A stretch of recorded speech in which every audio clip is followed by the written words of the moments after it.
bonsoir. Je rappelle que le président Abdel Fattah el-Sisi a lancé aujourd'hui à Sharm el-Cheikh sur la mer Rouge les activités de la première conférence nationale des jeunes en déclarant que cette conférence sera tenue en novembre de chaque année. Cette conférence de 3 jours regroupe 3000 jeunes et 300 figures. 23 séances axées surtout sur la vision de l'avenir seront tenues lors de la conférence des jeunes. Donc, on va parler de séances, débats, ateliers qui se sont poursuivis tout au long de la journée, depuis l'inauguration justement de cette conférence. Une bonne partie avec la participation du président Abdel Fattah el-Sisi lui-même. Un débat ouvert, si on peut dire, des jeunes qui posent leur vision, mais aussi leurs questions, leurs préoccupations et des réponses, on espère bien, de la part que ce soit du chef de l'État ou des autres participants à cette conférence. Justement pour parler de la jeunesse. Et là, je rappelle aussi que cette année, l'année 2016, a été lancée l'année de la jeunesse par le chef de l'État au début de l'année. Donc, on aimerait bien voir l'impact de tout cet intérêt accordé par le président en personne, par la direction égyptienne à la jeunesse. On aimerait bien voir l'impact dans les années à venir. Justement, donc, nous avons le plaisir d'avoir avec nous ce soir Dr Rania Amar. Bonsoir, Dr Rania Amar. Vous êtes maître de conférence de l'histoire des idées à l'université de Hellouin. Oui, tout à fait. Vous êtes le bienvenu. Merci, merci d'être avec nous ce soir. Et justement, on aimerait commencer avec cette conférence.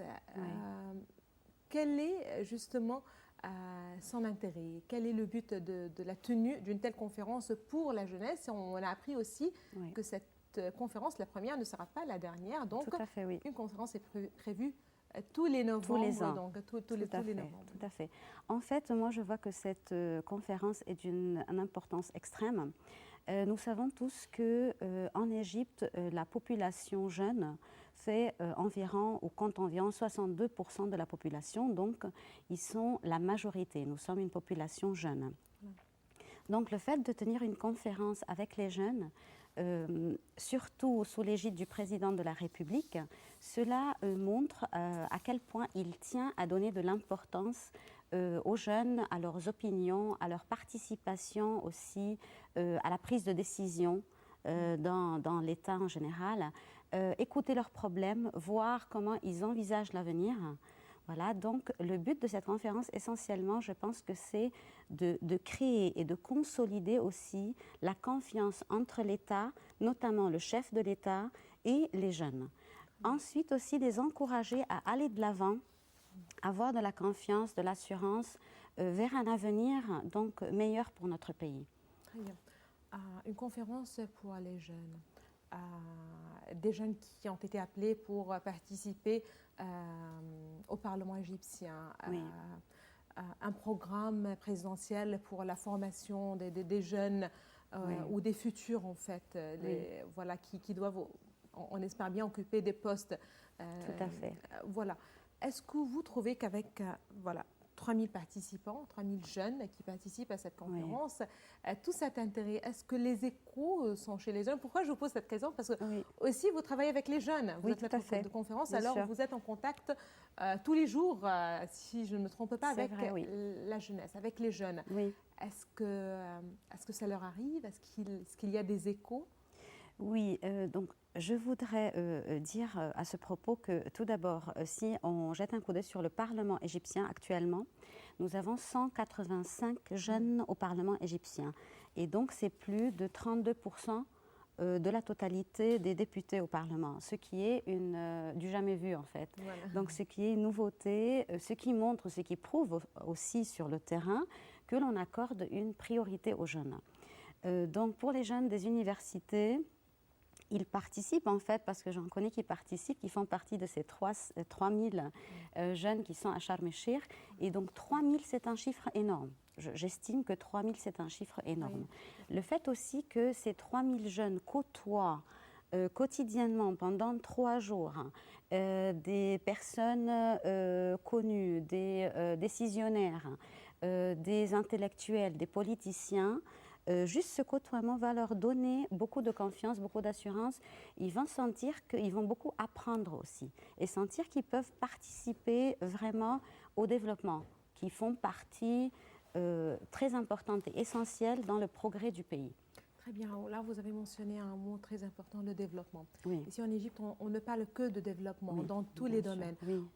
On ne voit pas assez peut-être, c'est-à-dire la situation économique est très, très difficile, très critique, c'est très lourd pour la majorité de la population, pour les jeunes aussi qui ont des espoirs et certains perdent parfois l'espoir et savoir où est-ce qu'ils vont être dans quelques années, qu'est-ce qu'ils peuvent réaliser. Il y a aussi des défis, si on peut dire, au niveau politique. Justement, de telles démarches, de telles approches, si je peux dire aussi, est-ce que ça donne de l'espoir aux jeunes? Est-ce que ça leur donne confiance que là, voilà, on s'intéresse, on pense, on essaye, on vous tend la main? On ne sait pas quand est-ce que peut-être on va avoir les résultats, mais ça commence au moins. Oui. Est-ce que vous trouvez? Oui, je trouve parfaitement parce que les jeunes, moi je pense que les jeunes, que ce soit en Égypte ou ailleurs, c'est-à-dire que j'ai vécu longtemps en France, donc j'ai vu même ce problème en France. Les jeunes se sentent parfois marginalisés, ce qui n'est pas la réalité. Et le fait de commencer donc une telle conférence donne, oui, bien sûr, l'espoir aux jeunes parce qu'ils voient qu'ils participent aux ateliers, qu'ils ont des décisions à prendre, qu'ils font partie de projets, nouveaux projets, qu'on les écoute. Et aussi qu'on va leur accorder des prix, ce que j'ai vu aussi. On va revenir justement au prix. Oui. Peut-être que vous avez des informations, mais j'aimerais justement mentionner aussi que en ce moment en direct, il y a aussi des séances tenues. Et voilà la participation du président Abdel Fattah ici. Voilà, il participe. Voilà, on l'a vu lors de plusieurs sessions pendant la matinée et l'après-midi. Voilà aussi pour le soir, une participation une fois de plus à une des sessions justement de cette conférence. Voilà, les prix.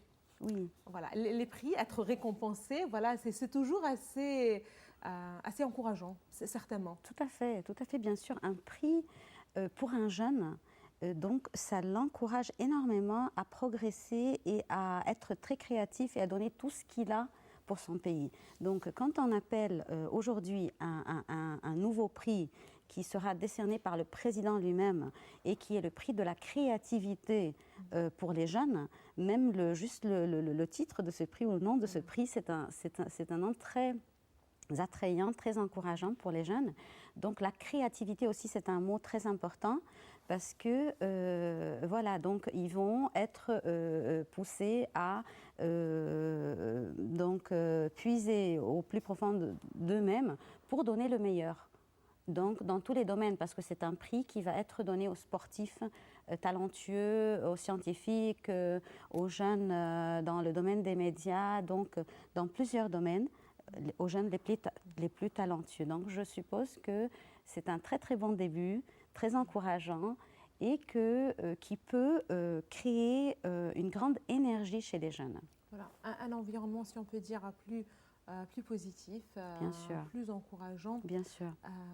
Aujourd'hui, la jeunesse, comment vous les trouvez? Voilà, on essaye de voir, d'essayer d'analyser, de regarder, de jeter un coup d'œil sur les efforts déployés par l'État. On dit que peut-être ils n'ont pas assez d'espoir, on espère bien qu'ils gagnent de l'espoir. Mais comment vous les voyez aujourd'hui? Moi, je vois que les jeunes, bien sûr, ont des difficultés. Cela est sûr. Et bien sûr que quand ils pensent un petit peu à l'avenir, ils ont peur de la précarité. Mais je veux dire que la précarité n'est pas seulement en Égypte. La précarité existe dans le monde entier actuellement. Après la crise de 2008, la précarité est généralisée dans le monde entier, peut-être à l'exception d'un ou deux États. Mais nos jeunes doivent savoir que même si en Égypte, nous avons par exemple un taux de chômage élevé, si on a 13% ou 12,5% de taux de chômage en 2016, il faut aussi savoir qu'en France, ils ont un taux de 9,5%. C'est-à-dire en Allemagne, il y a un taux de 6%, aux États-Unis, il y a un taux de 5%. Il n'y a que le Japon peut-être qui n'a pas de chômage, donc ça c'est un peu spécial. Mais la crise, elle est partout. Donc, il ne faut pas baisser les bras. Et puis, quand on est jeune, on a la force, on a l'enthousiasme, on a l'audace de prendre des risques dans la vie. On a la créativité, comme on avait dit. Donc, à partir, je pense, de cette conférence-là, comme vous venez de le dire, on tend la main, ou l'État ou le président tend la main vers les jeunes pour justement avoir cet espoir. Avoir cet espoir. Et le fait d'appartenir à un pays. Voilà, on parle de la patrie en général. C'est un mot très important. Voilà, le chef de l'État, il a insisté en fait sur ce point. Oui. Il a dit, ne pensez pas à vous-même isolé de votre contexte, de votre pays. Pensez à notre pays, à l'avenir de l'Égypte, de nos enfants même. Voilà. Oui. Est-ce que c'est vrai? Est-ce que c'est possible de vraiment motiver les jeunes, leur parler de ce qui peut attendre le pays plus tard grâce à leurs efforts aujourd'hui, même si on souffre? Parce que certainement, on est réaliste et on souffre aujourd'hui. Oui, les conditions ne sont pas les meilleures. Les conditions de vie ne sont pas les meilleures. Si la jeunesse forme la totalité de la population, voilà. Et voilà, une bonne partie de la population souffre. Oui, et c'est pour cela qu'on a construit les nouveaux projets justement de logement et ainsi de suite, sans entrer dans les détails de ce dossier. Mais justement, le fait de regarder plus loin. Oui. En fait, les jeunes, le fait d'appartenir à un pays, c'est très difficile, c'est compliqué, c'est complexe en même temps. En fait, moi, par exemple, j'ai rencontré un jeune en France à qui j'enseignais et donc qui était complètement déprimé. Pourquoi? Il sent que son pays ne fait pas assez pour lui. Donc ça, c'est une vision des choses. Au contraire, en France, vous voyez en France, avec tout ce que la France fait... Que nous regardons avec... Voilà, tout à fait, avec tous les aides sociaux aussi qu'il y a en France, avec tout l'encadrement des jeunes qu'il y a en France. C'est un pays qui accorde énormément d'importance aux jeunes et de facilité aussi. Donc, c'est un problème. Les jeunes se posent toujours la question de qu'est-ce que ou que me donne mon pays? En fait, le fait d'appartenir ou de vivre dans un pays, sur un territoire, ça c'est déjà énorme. Ça c'est déjà énorme parce que ça c'est déjà en quelque sorte notre grande maison. Voilà. Même si on part à l'étranger, mais on sait qu'on a en fin de compte une vraie maison, notre maison. On n'est pas invité, on n'est pas étranger, c'est la nôtre. Donc ça c'est une réalité et une valeur que peut-être eux, en étant jeunes, ils n'apprécient pas vraiment ou ils ne voient pas vraiment parce qu'ils ne sont pas encore partis à l'étranger, n'ont pas encore affronté la vie. Ils ne peuvent, peut-être parce qu'ils n'arrivent pas à voir que ce qu'ils ont sur leurs mains. Voilà. Exactement, tout à fait, exactement. Mais donc, mettre la main sur ce point-là, leur expliquer un petit peu ce que ça veut dire d'appartenir à un pays et montrer aussi que ce pays-là, il leur doit aussi, je suis sûre et certaine que le pays doit présenter beaucoup pour les jeunes, mais en même temps, ça va dans les deux sens. Les jeunes aussi doivent beaucoup présenter pour leur pays. S'ils veulent que l'Égypte progresse et fasse partie des pays développés, ils doivent, eux, faire un effort. Parce qu'on ne peut pas prendre tout, ou espérer même, entre parenthèses, prendre tout et ne pas faire d'efforts. Donc, il faut que ce soit dans les deux sens. L'État a commencé, et les jeunes doivent aussi faire des pas vers le progrès, vers l'imagination d'une Égypte meilleure, vers une façon nouvelle de voir les choses. Être moins positif, on voit bien que le comportement n'est pas toujours en fait positif dans la rue, n'importe où, dans les relations quotidiennes, les contacts avec l'autre. On n'est pas toujours positif, on n'est pas toujours. On a parfois l'impression qui ne sont pas très impliqués. On leur reproche cela, mais pas eux seuls. En fait, on parle peut-être, on parle maintenant de la jeunesse, mais ça concerne aussi une bonne partie de... C'est devenu presque une culture actuellement. Et de l'autre côté, certainement, il y a ceux qui sont dans l'autre bout du fil, voilà, qui sont très positifs, qui... Lorsqu'on parle de ce point de vue, ceux qui sont un petit peu indifférents par rapport à ce qui se déroule autour d'eux. C'est-à-dire, il y en a ceux qui sont déçus, d'autres qui sont un petit peu indifférents. Ils savent que rien ne va arriver, rien ne va changer. Voilà. Je pense que pour remédier à ce problème, il faut deux choses. Voilà. Donc, tout Les d'abord, appliquer un petit peu peut-être. tout à fait, mais il faut deux choses. Donc, on a commencé par la conférence, c'est très très bien, mais je pense qu'au niveau de l'instruction, au niveau de l'enseignement, il faut que l'appartenance fasse partie de ce qu'on enseigne aux petits dès les classes primaires. L'appartenance, le sentiment du patriotisme. Ça, c'est d'un côté. D'un autre côté aussi, le problème du chômage. Un jeune qui a beaucoup de temps libre peut réfléchir à tout ce qui n'est pas surtout positif, à tout ce qui est négatif, ou se sentir un petit peu déçu, frustré. Donc le problème du chômage, régler le problème du chômage autant qu'on peut, parce que aussi c'est un problème international, mais encourager les PME, les petites et moyennes entreprises, et je pense que ça fait partie des buts de la conférence. Voilà, nous avons suivi en direct, voilà, tout à fait. cette séance qui était consacrée au projet, comment encourager les petites et moyennes entreprises. Là, lorsqu'on parle des petites et moyennes entreprises, on parle peut-être de la base de n'importe quel progrès, c'est-à-dire il y a des États, des pays dont le progrès et le développement plutôt est basé sur justement ces petites et moyennes entreprises. Comme la Chine aussi. Voilà, c'est l'industrie. Tout à fait. Comment produire. On a besoin de travailler et de produire. On a besoin de produire parce que nous, c'est la production, c'est le manque de production qui est notre problème principal. Et la croissance qui régresse, c'est un problème principal. C'est pour ça que dans cette conférence et partout maintenant actuellement, dans des colloques, dans des conférences, le discours public, c'est comment augmenter la production, comment au lieu que des usines ferment, à cause de la crise en général et notre crise en particulier, donc qu'il y ait de nouvelles usines qui ouvrent. Donc pour embaucher justement les jeunes, parce que un jeune sans travail, il va être frustré et ça sera aussi une sorte de maintien de la pauvreté. Voilà. Mais aussi pour donner élan à de tels projets, il y a aussi les lois, parce que j'ai essayé aussi de suivre un petit peu aujourd'hui les sessions, les séances, mais aussi parce qu'on en parle tout le temps. Les lois en vigueur, les lois que le Parlement doit entériner plus tard. C'est-à-dire qu'il y a tout un environnement qui n'est pas tout à fait, qui ne favorise pas vraiment propice au développement. Oui.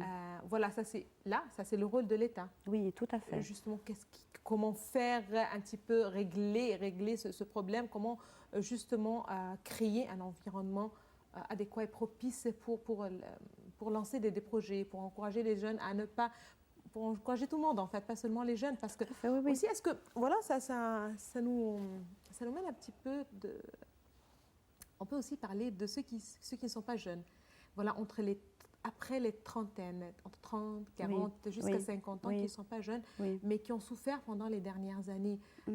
En regardant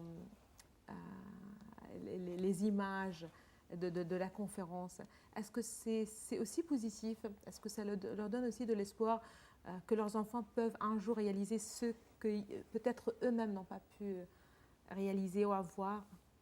Oui, parce que c'est critique pour cette tranche sociale. Je sais qu'on parle de la jeunesse, mais aussi la société est formée d'un frère, d'un père. Voilà. Bien sûr. En fait, je voudrais dire, pour relancer la production et la croissance, donc il faut tout un plan qui est en train d'être mis en place justement par la ministre de l'Investissement. Et il faut aussi alléger, on a dit et on redit et on dira encore, alléger les démarches administratives qu'on impose aux investisseurs, qu'ils soient égyptiens et surtout qu'ils soient étrangers. Donc ça, c'est une grande barrière, un énorme obstacle pour l'investissement. Donc, je pense que dans le plan qui sera en novembre remis à l'Assemblée du peuple, il y aura des mesures justement qui vont favoriser l'investissement. Donc, pour la tranche d'âge qui est entre 30 et 50 ans, dont une partie fait partie de la jeunesse aussi, la jeunesse assez mûre, donc je dirais que c'est très positif pour eux de voir que le gouvernement a commencé à prendre des pas vers la jeunesse parce qu'ils peuvent voir leurs enfants, leurs frères, leurs sœurs, des connaissances ou bien eux-mêmes eux-mêmes, parce que la jeunesse en Égypte, c'est jusqu'à 40 ans. Donc, c'est selon voilà, ce qu'on dit officiellement. Donc, ça concerne une grande partie d'entre eux.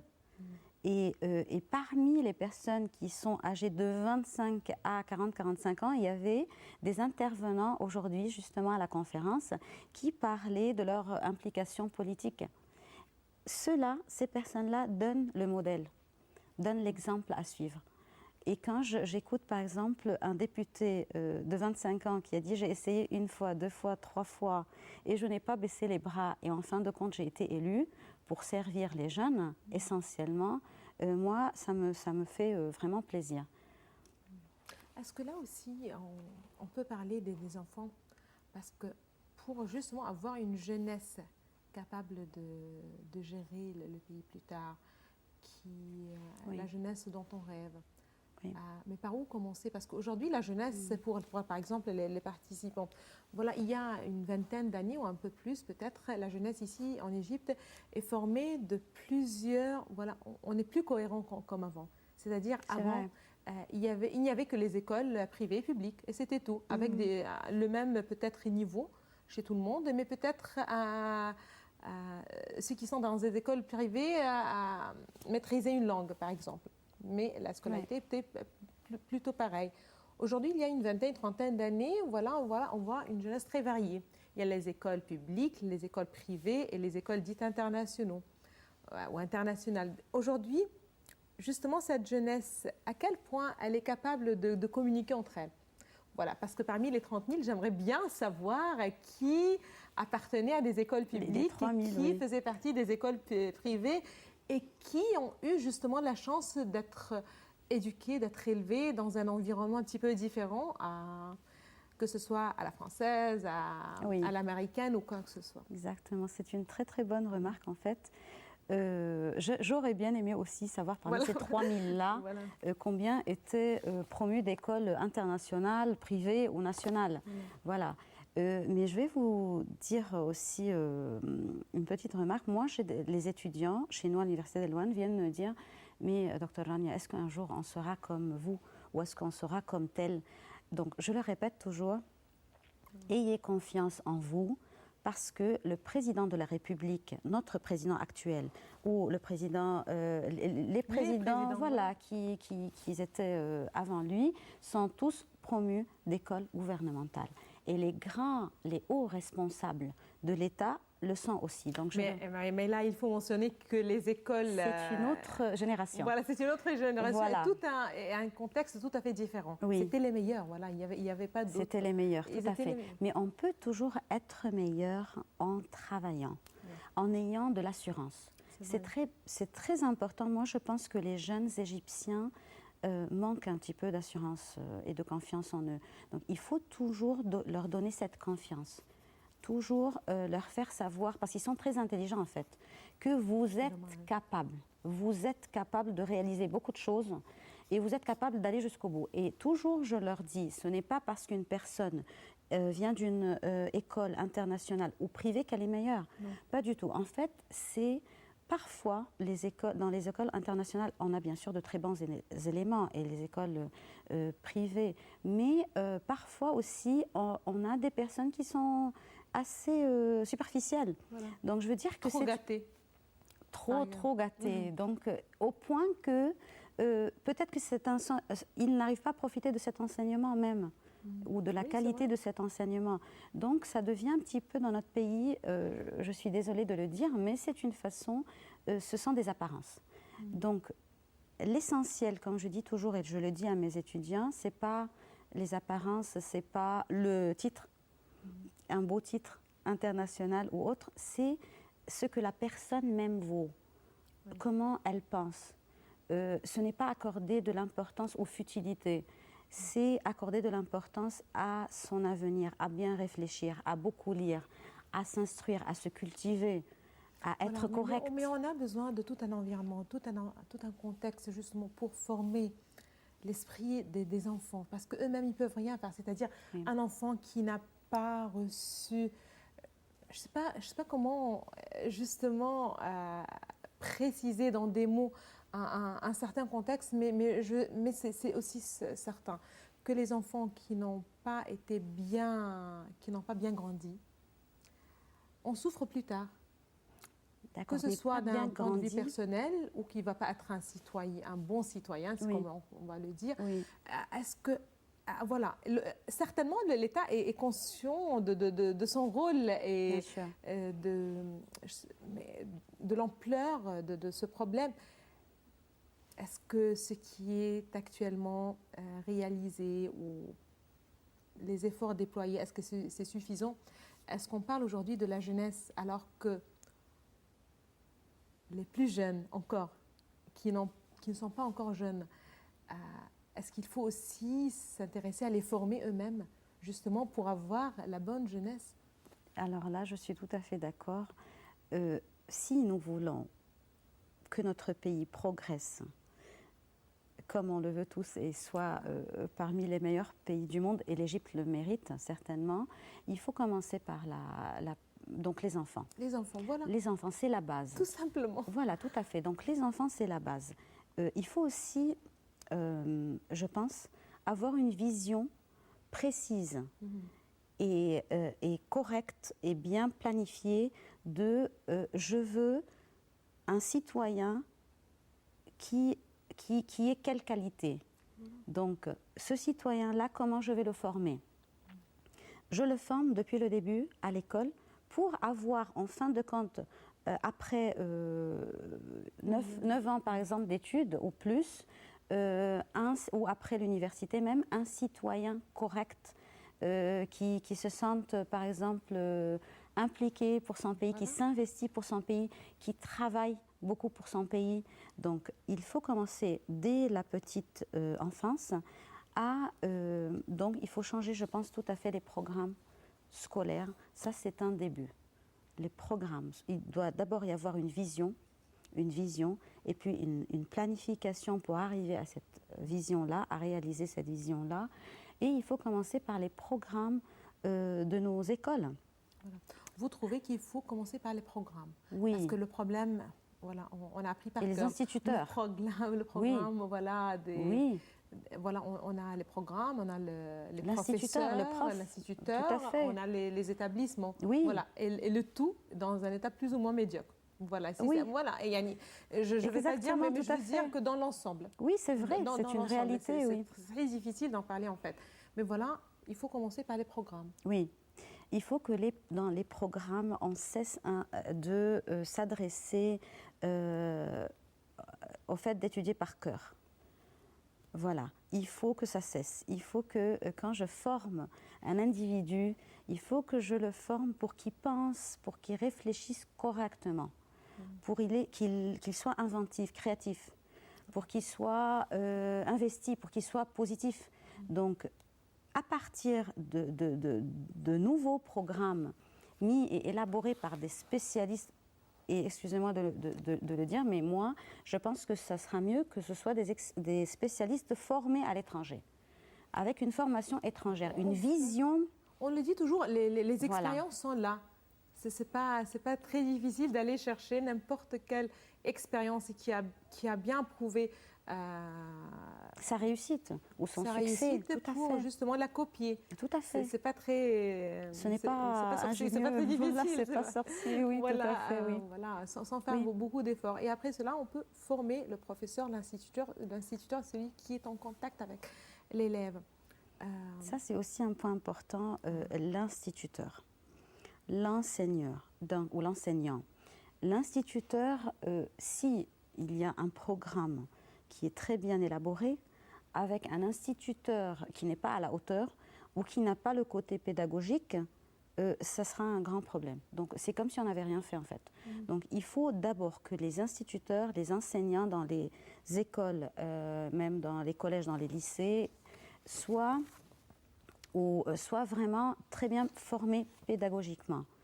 Et qu'ils sachent aussi qu'ils aient peut-être des stages, qu'ils prennent des stages, qu'ils assistent à des stages pour leur montrer que nous voulons former une telle personnalité, un tel citoyen, avec telle qualité pour servir le pays plus tard. Et je pense qu'il faut que tout cela soit sous contrôle régulier. des visites régulières aux écoles pour voir si cela est bien appliqué ou pas. Ça doit commencer par une vision complète. Exactement, oui, tout à fait. Une vision et un plan bien élaboré justement pour faire avancer tout à fait. ce secteur. Et c'est oui, allez-y.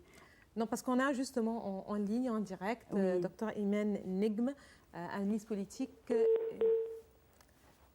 Voilà, on va peut-être essayer d'avoir encore une fois Madame Dr Imen Negm. Voilà, et je vous laisse continuer. Oui, je voulais dire que donc cette vision-là, si elle est bien précise, si le gouvernement s'est mis d'accord sur cette vision-là après beaucoup d'études et beaucoup de recherches et après avoir recouru aux experts, il faut que, même si nous avons un autre ministre ou un nouveau ministre, que la vision et le programme ne changent pas. Ça ne doit pas changer. Avec le changement des responsables. Vous êtes concerné. Est-ce que vous trouvez là que c'est ce qui se passe actuellement? Est-ce que la vision est bien... Non, pas encore. Non, oui, malheureusement, je pense que la vision n'est pas très claire. Peut-être qu'avec cette conférence, on commence, et c'est déjà un bon début. Un bon début. Oui. D'accord. Voilà. Enfin, on a en direct, en ligne, Dr Imen Negm. Dr Imen Negm, vous êtes analyste politique. Bonsoir. Bonsoir, Dr Imen Negm. Allô? Allô, Dr Imen Negm, bonsoir. Bonsoir, Dr Imen Negm. Allô, bonsoir. Allô, bonsoir. C'est un peu loin le... Allô? Ah oui, je vous entends très bien. Dr Imen Negm, voilà, la première conférence nationale des jeunes est tenue à Sharm el-Sheikh. Comment avez-vous suivi les sessions justement organisées dans le cadre de cette conférence? Allô? Oh là là. Allô? Je pense qu'on a un problème technique. Voilà, je pense qu'on a un problème technique. Oui, j'espère bien qu'on puisse le résoudre. On continue justement avec les enfants, la jeunesse. Et puisqu'on en parle, il y avait toujours deux avis. Je vais sortir un petit peu de la conférence de la jeune, mais je vais parler des jeunes. Il y avait deux avis, voilà, ou deux points de vue, deux visions, si on peut dire. L'une parle des universités ou de la poursuite des études universitaires après le lycée, que ce soit plus prise en charge par le pays, par l'État, et d'autres qui voient non, que l'État doit assumer son rôle jusqu'au bout, jusqu'à la fin. Voilà, ça c'est très critique parce que c'est très difficile, parce qu'il y en a ceux qui précisent au moins laissez-nous avoir un certificat, voilà, tout simplement, parce qu'on le mérite bien. Et là, une autre vision qui dit non, le pays ne peut pas, ou l'État ne peut pas payer pour tout le monde. Il y a ceux qui le méritent, et ceux qui sont pas ceux qui le méritent d'un point de vue tout simplement pédagogique, je sais pas, mais ils ont le niveau. Et les autres qui doivent continuer leurs études, s'ils le veulent bien, que ce soit privé, qu'ils payent pour, ou qu'ils trouvent une autre voie. Oui. Vous êtes pour quel camp? Moi, je vais vous dire, c'est un petit peu le juste milieu. Moi, je suis pour le fait que l'État paye à celui qui mérite, au sens de celui qui travaille bien à l'université. C'est-à-dire, à l'université ou au lycée qui a eu c'est-à-dire, il a terminé son bac et il va donc entrer en première année en L1, licence 1, dans n'importe quelle faculté. À partir de licence 1, de L1, je mets des critères. Je dis et je déclare que donc avant, au début de l'année, il doit bien savoir et bien comprendre que l'État va payer pour la personne assidue, persévérante, qui travaille, qui a des notes au-dessus de la moyenne. Comme ça, on est correct. Je pense que c'est juste, parce que j'encourage les éléments. Je n'ai pas dit ceux qui ont les meilleures notes ou les premiers de classe. On écarte cette notion complètement en France. Il y a de bons élèves et c'est tout. Donc, si j'ai des résultats qui sont au-dessus de la moyenne, l'État va continuer à subventionner mes études universitaires. Si j'ai des résultats en dessous de la moyenne, bien c'est fini. Ma famille va participer. Donc l'État va payer une toute petite partie et la famille va payer la majorité. Et la famille qui n'a pas les moyens va voir son fils sortir de ce, je sais pas. Oui, de l'enseignement public ou bien de la subvention de l'État. Moi, je pense qu'il y a en fait deux points. Ou bien les familles assument leurs responsabilités, vraiment, parce qu'on n'a pas le temps d'avoir des enfants gâtés, justement.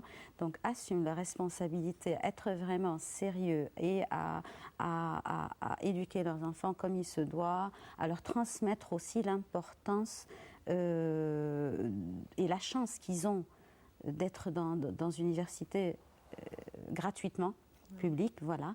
Donc, ils doivent réaliser cela. Sinon, même avant le bac, vous savez, après le collège, il y a le bac professionnel, comme en France. Donc, mais c'est toujours un choix, et c'est une question de choix en France, par exemple, parce que vous avez votre de doctorat de l'Université de Nice, oui, tout voilà, à fait, oui. Et vous avez mentionné à plusieurs reprises la France comme exemple. Oui. Comment les choses se déroulent en France? Parce qu'en France, l'école est publique jusqu'au bac. Oui. Lycée, et l'université aussi, c'est-à-dire, oui, j'ai voulu compter, l'université, il y a des universités privées, mais la totalité, ce sont des universités publiques. Et ce sont les meilleurs. Et ils sont les meilleurs, des 300 ou 400 euros. Exactement, c'est-à-dire, tout à fait. Voilà, ils continuent comme ça. En Allemagne, ici, je ne me trompe pas, c'est la même chose. Oui. Peut-être au Royaume-Uni, c'est différent, parce que l'université est payante au Royaume-Uni. Oui. Aux États-Unis, je pense aussi. C'est pareil aux États-Unis. Voilà, c'est-à-dire qu'on a tous les exemples. Oui. Voilà. Oui, moi je pense que en France, en fait, à partir quand on finit le collège, on a le choix entre continuer dans un bac professionnel ou un bac général. Le bac général nécessite toujours beaucoup plus d'efforts que le bac professionnel, mais aussi il y a deux points aussi très importants. La vision de la société ou le regard de la société pour la personne qui a un bac professionnel est tout à fait normal. Tout à fait normal. C'est quelqu'un qui a choisi depuis le début de travailler dans le tourisme ou dans l'hôtellerie ou autre. Donc, au lieu de continuer des études pour rien, il a choisi le côté professionnel qui va lui permettre d'entamer ses études dans ce domaine-là très tôt. Mais ça rentre toujours dans le cadre de choix. C'est le choix, mais c'est aussi les notes. Il faut avoir de bonnes notes.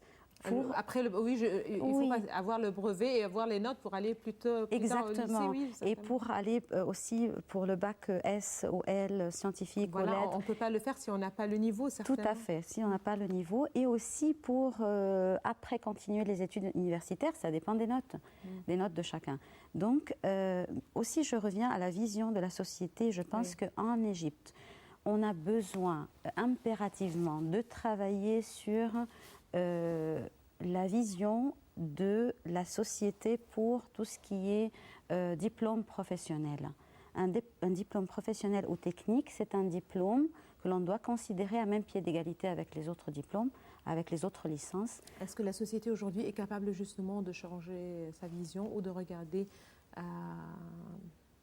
celui qui a un diplôme professionnel, justement comme on regarde est-ce qu'on est prêt aujourd'hui ou il faut travailler, c'est tout un processus? Non, c'est tout un processus. Il faut travailler sur ce côté-là. Il faut travailler sur le fait qu'une personne qui a un diplôme professionnel ne